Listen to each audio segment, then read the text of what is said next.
Доброе утро, дорогие друзья! Это я, Сталик Ханкишиев. Вот что хорошего принес я вам сегодня. Зелень и сливочное масло. Которое из этих двух продуктов полезнее? Мой ответ – полезны оба продукта. Потому что они позволяют приготовить очень вкусно что простой бутерброд, что довольно сложные блюда. Пусть масло постоит на тарелочке и слегка согреется, а мы пока займемся зеленью. Зелень уже чистая, осталось ее только нарезать. Нарезаю я не слишком мелко, и вы скоро узнаете, почему. А еще точно так же, довольно крупно, я нарежу лук и чеснок. Я взял лук-шалот, но можно взять любой другой лук. Для данного блюда это не принципиально. Зубчики чеснока нарезаю только те, которые слишком уж крупные. Мелкие можно оставить целыми. В небольшие кусочки фольги я укладываю сначала лук, потом чеснок, а сверху кубик сливочного масла.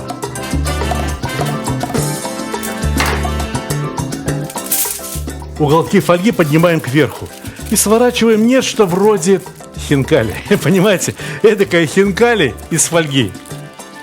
Эти свертки ставим в духовку.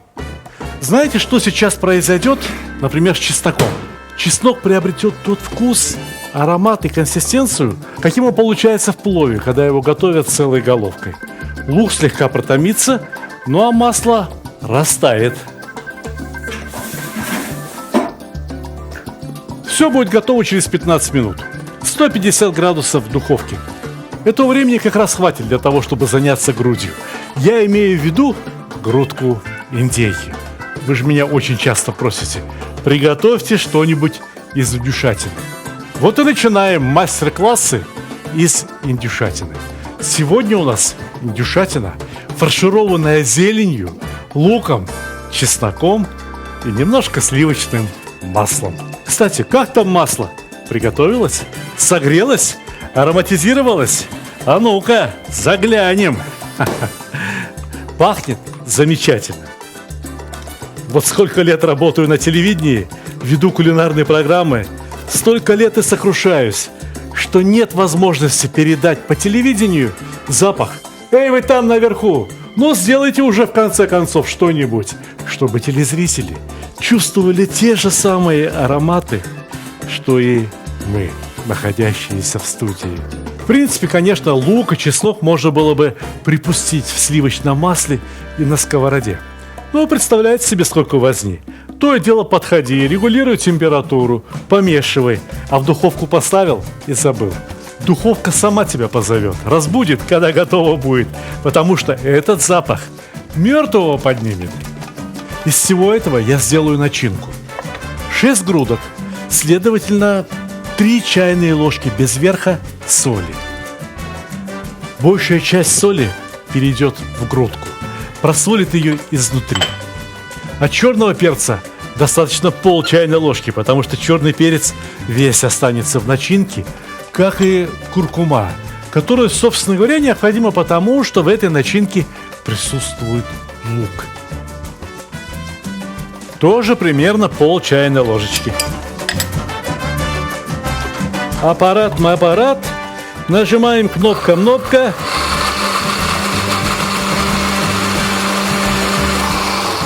И начинка-мочинка готова. Только начинка пока что, несмотря на всю свою красоту, слишком жидкая. 10 минут в холодильнике, и все будет как надо. Вы уже представляете себе, как будет выглядеть грудка на разрезе? Яркая, сочная, зеленая, ароматная. А как она будет выглядеть снаружи? Я бы хотел видеть очень румяную, очень нарядную грудку, например, красного цвета. В этом нам поможет сметана. 3 чайные ложки без горки соли пошли в начинку. Снаружи будет достаточно 2 чайных ложек. 1 чайная ложка острого жгучего красного перца. Ну как острого? Так себе острого. Среднеострого. Подбирайте по своему вкусу. 2 чайные ложки сладкого красного перца, паприки. И пол чайной ложки куркумы. Перемешать и отличная обмазка готова.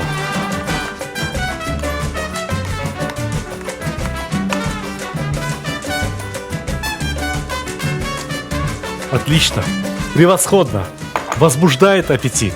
Займемся грудкой. Гладкую, красивую сторону грудки укладываем на доску. Сначала нож перпендикулярно столу, затем поворачиваем его плоскостью к столу, проходим почти что до конца, отворачиваем грудку и еще один разрез, если получится.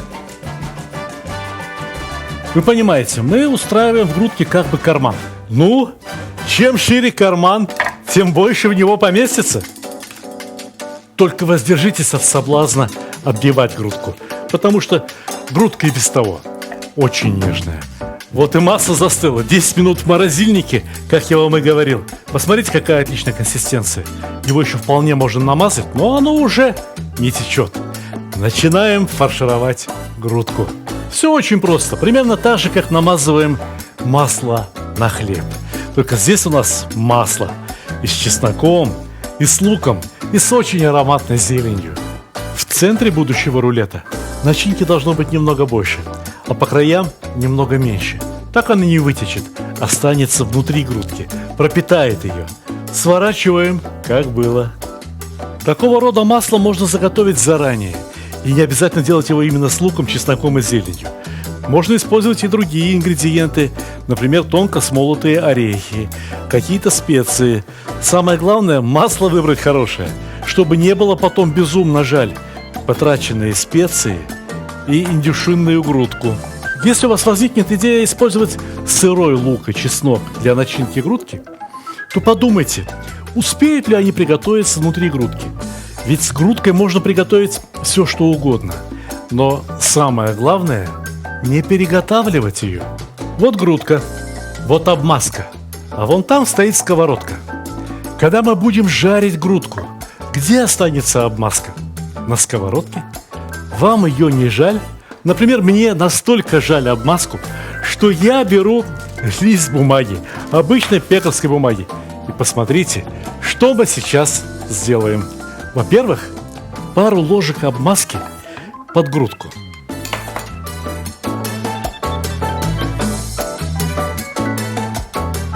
Во-вторых, еще пару ложек обмазки поверх грудки.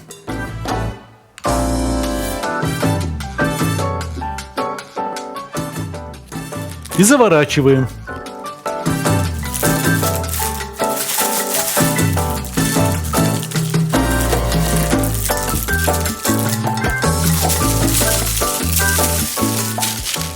Не смейтесь, обычный канцелярский степлер.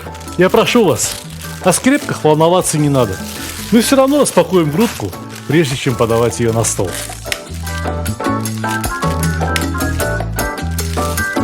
Лишнюю бумагу обрезать.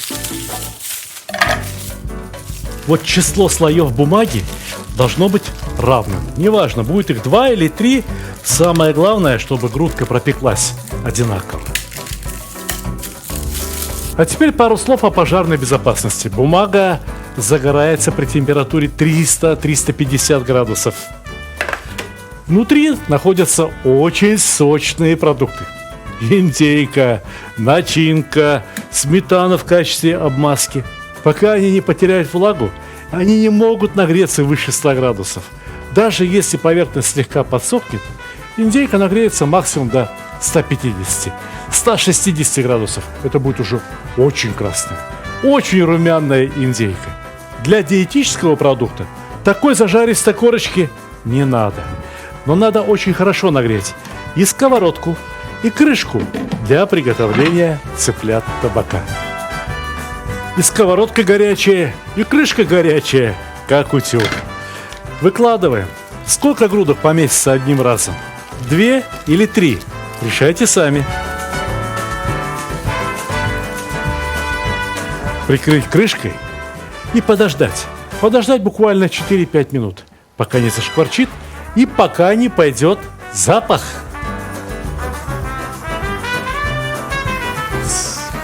Видите?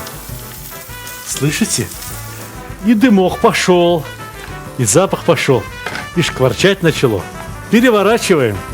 Когда продукт плотно прижат к разогретой сковороде, пусть даже между продуктом и сковородой находится бумага, он все равно прогреется. Сквозь бумагу тепло проходит отлично. При этом на сковороде ни 1 грамма масла. Все масло там, внутри, в начинке, в индюшинной грудке. Фактически, то, что сейчас происходит с грудкой, можно описать словом «гриль». Да, индюшинная грудка готовится как на гриле, но в условиях обычной кухни. Если где-то обмазка вскипела, начала капать, начала дымить, ну ничего страшного. Этот ароматный дымок гостей привлекает, аппетит нагоняет. Все видели, что грудки у нас довольно объемные, довольно толстые. Теплу необходимо проникнуть внутрь грудки. Наружные слои грудки накопили уже достаточно много тепла. Грудкам необходимо дать отдохнуть. Буквально несколько минут, за которые мы обжарим вторую часть грудок.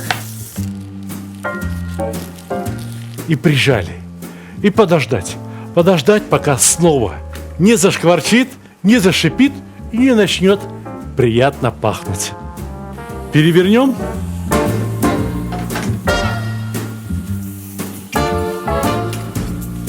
Посмотрите, бумага потемнела только в том месте, где она случайно так вышла. Уложена в один слой.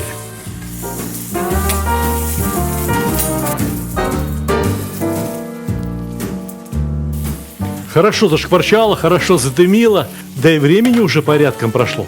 Я думаю, что и эти грудки пора снимать на отдых. Да, я буду готовить грудки в 2 этапа. Точно так же, как мы с вами готовили мясо на гриле. А какая разница, готовим ли мы мясо, готовим ли мы индюшатину? Все подчиняется одним и тем же законам физики. Тепло в продуктах распределяется очень медленно. Предвижу закономерные вопросы. А как же определить, готова грудка или нет? Как бы она была открыта, мы бы по цвету определили. А сейчас только палец может показать, готова грудка, либо нет. Либо внутри она еще ведет себя как жидкая.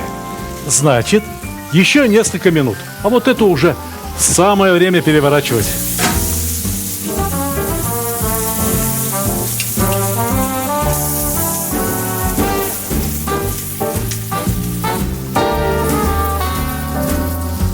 Не надо ждать, пока пригорит. Прогрели еще разочек. Убираем, пусть отдыхает до полной готовности. Да, грудка будет стоять на деревянном подносе, но внутри нее накоплено столько тепла, что это тепло как раз ее и приготовит. Минут 5-10 постоит без сковородки и дойдет. Не поверите, она самоходом дойдет.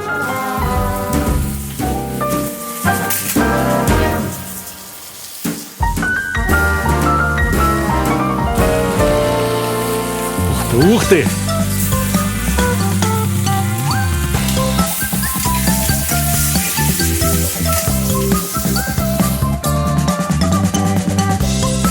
Вот эту грудку трогаю и вижу, что готово. Восхитительно готово. И эту тоже пора снимать. Не надо переготавливать. Как только переготовили, все, получили нечто сухое, невразумительное. Испортили хороший продукт. А зачем? Зачем портить хороший продукт? Лучше подумать о том, как подавать это восхитительное блюдо. Можно подать по-ресторанному, на красивой тарелке, с каким-нибудь пюре, с картофельным, либо с гороховым пюре. А можно подать попроще, с вареной картошечкой или с макаронами. Но у меня, ребята, сегодня идея получше. Раз уж мы взялись готовить настолько по-мужски, давайте и подачу организуем. Сугубо мужскую, дачную. Операторы шутят, говорят, у нас даже бумага получилась очень аппетитная. Посмотрите, как получились грудки. Разворачиваем.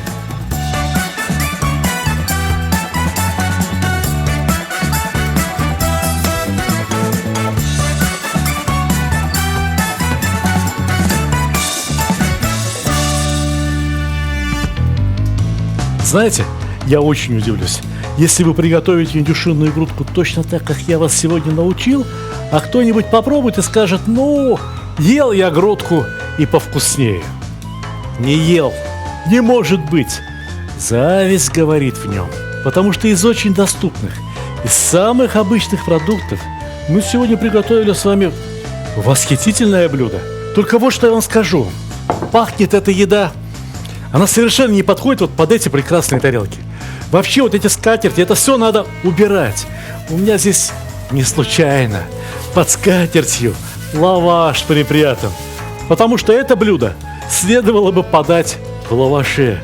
Да-да, завернув вот эти лакомые кусочки в лаваш да в трубочку.